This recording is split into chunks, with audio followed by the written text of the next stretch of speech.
there's some good craziness going on, because they looked at each other and they decided, we know that in the world as it has been, it might not be possible for us to get together and have a child. But something's stirring across the country because of what happened in Selma, Alabama, because some folks are willing to march across a bridge. And so they got together and Barack Obama Jr. was born. That's a great story, but none of it is true. See, the problem with that one is that Barack Obama Jr. was born 4 years before the march on Selma took place. How's that work? Don't tell me I don't have a claim on Selma, Alabama. Well, don't tell me I'm not coming home when I come to Selma, Alabama. I'm here because somebody marched. No, you're not. You don't have a claim. You're not here because they marched. You were born before they marched. You were born in 1961, and the Selma March was 1965. So, Mr. President, where are you getting this story? You are not coming home when you come to Selma, Alabama. Now, during his coming out speech, if you will, I mean, not to be confused with last night's coming out speech, this is the one where he burst in the national spotlight at the DNC convention in 2004. We were told that he was a young moderate uniter, a fresh, post-racial, post-partisan politician. And boy, his speech really sounded like that. I remember it. It was great. This is how he began his speech. Tonight is a particular honor for me because, let's face it, my presence on this stage is pretty unlikely. My father was a foreign student, born and raised in a small village in Kenya. He grew up herding goats, went to school in a tin roof shack. His father, my grandfather, was a cook, a domestic servant to the British. Okay. Now, according to Barack Obama Sr.'s first wife, Kezia, that's not true. It's not true. According to his father's wife, not true. Barack Sr. married Kezia when he was 18 and she was 16. Her parents were upset and wanted her to come back home. So, Senior's father, his grandfather, gave Kezia's family 14 cows as a dowry. Wait a minute, he had a tin roof and he was a servant with the British master. How many servants of the British masters have 14 cows in which to buy their son's wife? My father was a baker. We didn't have any cows or wouldn't have that kind of money to buy my wife. But Barack continued. My parents shared not only an improbable love, they shared an abiding faith in the possibilities of this nation. The love his parents shared is improbable. That much is absolutely true. Considering that Barack Sr. was still married to the aforementioned Kenyan woman named Kezia, who had 2 children with him. So it was improbable. So his dad comes over, while still married and 2 children over there, he comes over here. That's where he meets Barack's mother, Stanley Ann Dunham. Barack and Dunham never even shared the same residence. Not to mention the fact that 1 week after Barack was born, Barack's mom, Ann Dunham, took Barack away and left Hawaii to enroll at the University of Washington in Seattle, leaving Sr. behind. By the time she came back to Hawaii, Barack Sr. was already long gone, for good. First off to school in Boston, and then Harvard, and then he met somebody in Harvard. He married yet a 3rd woman named Ruth. And he took Ruth back to Kenya with him, where his first wife, whom he was still married to, waited. So he had 3 wives. So that, yes, I would agree that, I mean, he didn't really get into the details there, but yes, improbable love is probably a good word for it. But as far as his parents' abiding faith in the possibilities of this nation, this is where it really gets dicey. Anne lived much of her life in Indonesia and Pakistan and anywhere else but America. Barack Sr. got his free first-class education in Hawaii and then at Ivy League's Harvard and then hightailed it back to Kenya, never to return to America. Other than a month-long visit to Hawaii when Barack Obama was 10, that was it. He accepted the priceless American education and then used it to benefit himself in Kenya. But how did he use it? To promote American ideals that he loved? No, he used it to promote his brand of socialism and communism in his homeland's government. At his star-making speech in 2004, Barack Obama said this. They would give me an African name, Barack, or Blessed, believing that in a tolerant America, your name is no barrier to success. Okay, that's great. That's the kind of thing that we all said, wow, that is great. This is a storybook. Exactly. It's interesting, because he went by the name Barry for most of his childhood, except for the exact opposite reason.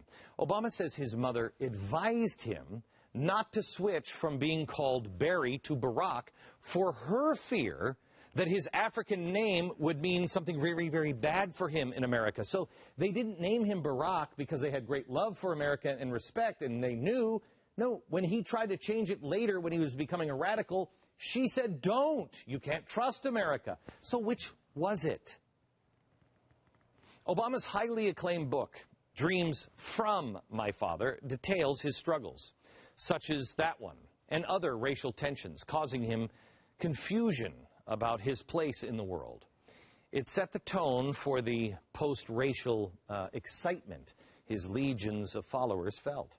In the book, he told the heartbreaking story of visiting his mother one day at work at the U.S. Embassy when the family had moved with his stepfather to Indonesia. He had leafed through a copy of Life magazine, and he found a horrible, shocking photo, one that he would never forget, and an article about a black man who was so uncomfortable with the color of his skin that he bleached his skin in effort to become white. It was shocking. It was a rude awakening for little Barack at the time. Unfortunately, it's not true. When Life was contacted for the details of that story, Life said, we've looked it up, we've never run that story in this magazine. Obama's people said, well, then it was Ebony. And then it was, well, who knows what it was? That was Barack's reply to the anomaly. By the way, Ebony also was contacted. They never had run that story either. Who knows what it was? I do. It was fiction. Another unnerving racial story in Obama's brilliant and moving autobiography that showcased the racial division that he had overcome. Was the story of his white girlfriend in New York, whose name we now know to be Genevieve. After moving there to attend Columbia, one particular night, he took her out to see a black playwright in the city. Well, this is another very moving part of the book. Barack found the play extremely funny, but she came out confused. Here's his description of that fateful night. In the book, he says, after the play was over, my friends started talking about black people, why they were so angry all the time. I said it was a matter of remembering. Nobody asked the Jews why the Jews remember the Holocaust. I think I said. And she said, that's different. And I said, it wasn't. And she said, that anger was just a dead end. And we had a big fight right there in front of the theater. When we got back to the car, she started crying. She couldn't be black, she said. She would if she could, but she couldn't. She could only be herself, and that just wasn't enough. When the press recently, finally contacted this woman, she said, glad you called. Nothing like that ever happened. Nothing like that ever happened. With her, anyway.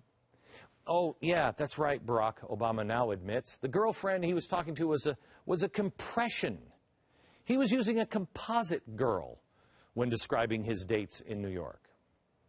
How do you have a compression conversation like that about race? Answer, you don't. It's script writing. This uniter, this post-racial icon of hope and change. Oh, he did stir the racial stew, though, to the point to where even he threw his beloved grandmother, who raised him when his mom left him, he threw her under the racial bus. Look at this and watch his eyes. He's talking about Jeremiah Wright here, defending Jeremiah Wright, but watch. He's reading the teleprompter in something so personal about his grandmother.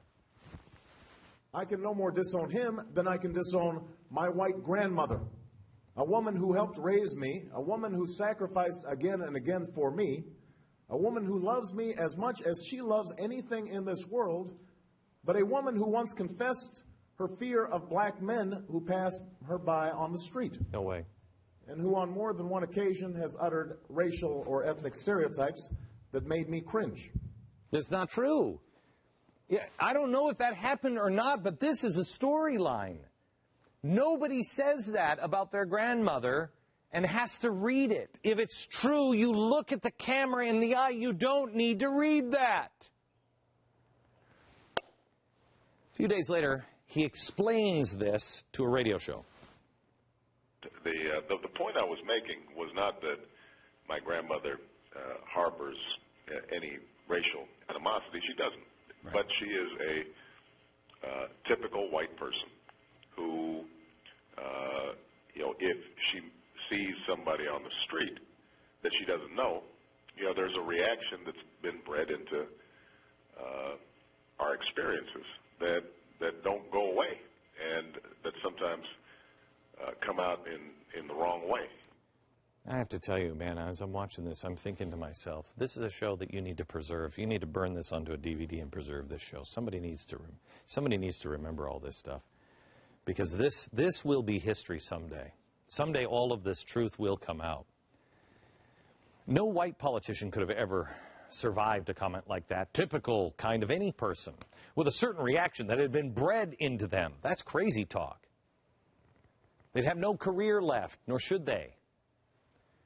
And they certainly wouldn't have been elected president of the United States, but Barack Obama would do or say anything to become president. And his scriptwriters and his minions in the media helped him do it all away. He could look at the American people directly in the eye through a teleprompter and flat out lie over and over again, as he did in the debates with John McCain, as he did on one of the rare occasions when McCain brought up his seedy relationship with terrorist Bill Ayers. So, and you launched your political campaign in Mr. Ayers' living room. That's absolutely not true. And the facts are facts and records are records. It's not true? Yes, it is. It's an amazing work of fiction that you just watched. It's not true. It's one that even the left-leaning factcheck.org verifies. While trying to cover and excuse Obama over silly details of the relationship with Ayers, and for that matter, even covering desperately for Ayers, they said referring to him as a terrorist is a stretch. Fact Check specifically mentions at least half a dozen Ayers meetings that Obama lied about or covered up, including board meetings, retreats, news conferences together. Oh, and yes, in fact, Ayers hosted a meet and greet coffee for Obama, who was running for state senate and who lived 3 blocks away from him. That's from the left. Yes, in Bill Ayers' living room. And he lied. Why? You know what's interesting is the part of Obama's script or novel or fairy tale life that have been let out is Bill Ayers' father. Bill Ayers' dad, Tom, gave Obama his first professional break.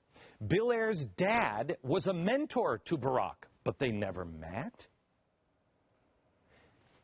I'm just now beginning to understand what Bill Clinton meant when he said, it's a fairy tale. And he's not talking about a black man becoming president. It's that this man's life is a fairy tale. It's a fable. It's made up stories. You might remember that Obama went back and forth incessantly about his Marxist spiritual advisor, Jeremiah Wright. I did not hear such incendiary language myself personally, either in conversations with him or when I was in the pew. Did I ever hear him make remarks that could be considered controversial while I sat in the church? Yes. Okay. All of that and so much more was before he even got to the White House.